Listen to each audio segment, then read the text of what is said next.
My name is Nika Zupanc and I will try to introduce myself in 5 chapters.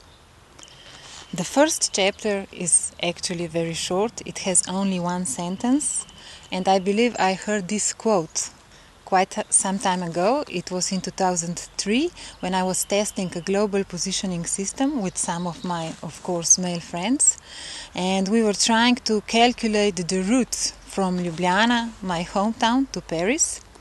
And this is what we got as a result. From this location, there is no route guidance available to your final destination. To me, this sounded as kind of a poetry, very clearly indicating that the story I want to tell through design is actually the story that hasn't been told before.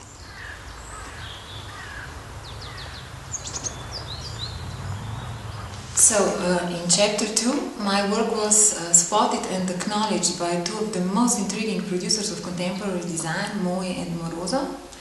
In 2008, Moi produced a series of my lamps named Lolita. Lolita is a very important piece for me because it is my first really industrialized piece, and also because it was done by quite a challenging technology, injection molding. And also I think this lamp is introducing this lace pattern, which you could easily say is now marking the DNA of my design. And this pattern was first time introduced at SaloneSatelitte in 2007, where I presented Maid Chair, and Maid Chair was the first piece where I used this pattern. And this chair also marked another very important cooperation. This was my cooperation with Patrizia Moroso for Italian company Moroso, for which I in the end designed the tailored chair, I think, or I believe it was in 2009. In 2010 I designed a 5 o'clock collection, and it was actually in this very place that I first thought I have to design a chair, one that would radiate the pain and the beauty of irreversibility of time.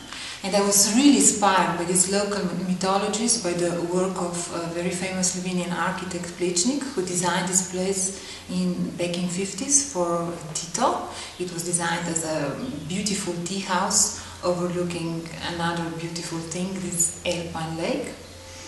So I used these local myths and things like that to create a very eclectic and fragile collection named 5 o'clock, and this was of course produced by Moi.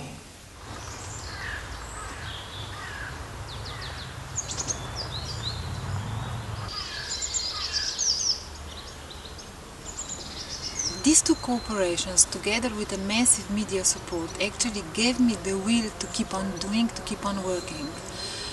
And what I do is not such an easy thing to do, because somewhere in the middle of chapter 2, I was finally able to admit to myself that what I do has a political dimension as well.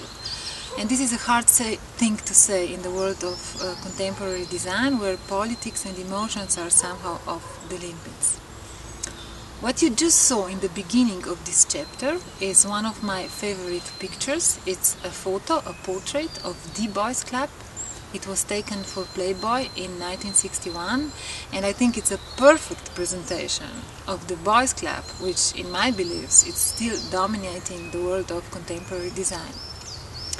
And I admit, sometimes I'm really a child, and I love to rebel. This is also the thing that, keeps me going, gives me the power to work. And in contrary to this technically predominated, one could say masculine world of design, I just felt that I have to open a path to eclectical, unrational, crazy, hysterical, feminine, but of course in a very smart and innovative way.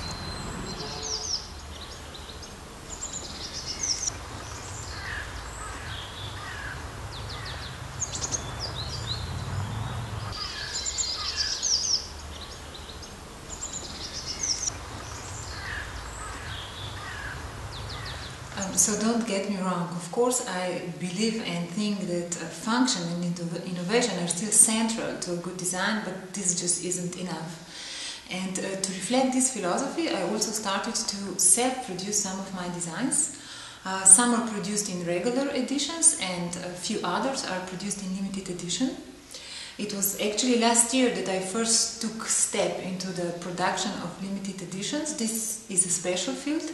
I designed a collection titled Self-Discipline for Rossana Orlandi. And I saw, even if I'm a designer, a really product designer from my head to my toes, I see limited editions as a special field where you can really take certain topics that you're interested in design to certain extremes. So in case of homework collection, I took a function as a central theme, and I took it to such an extreme that this function actually became a form with a very big poetic and elegant value. And this is where I actually really feel at home. Balancing between these overtones of luxury and elegance while keeping an unblinking eye on function and purpose.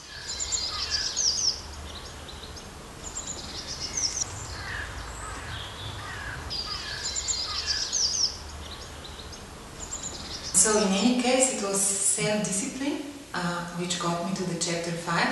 Chapter 5 it's now.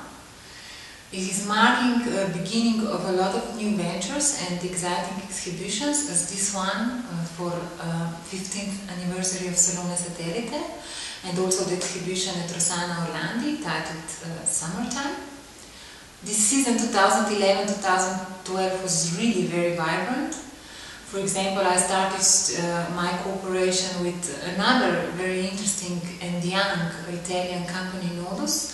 I designed collection of silk rugs for them, and I also started to work with Giulio Capolini.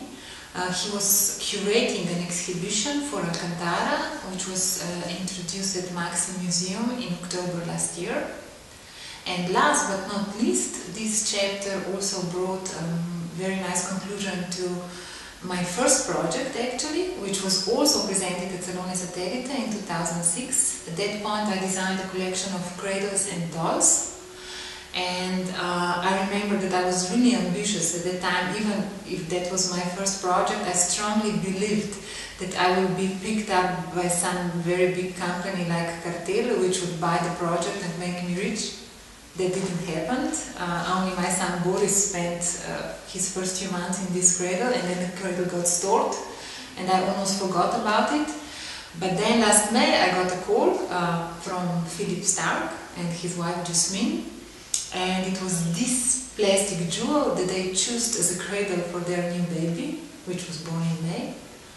And I think this was a really nice compliment, and if nothing else, a very good story to tell.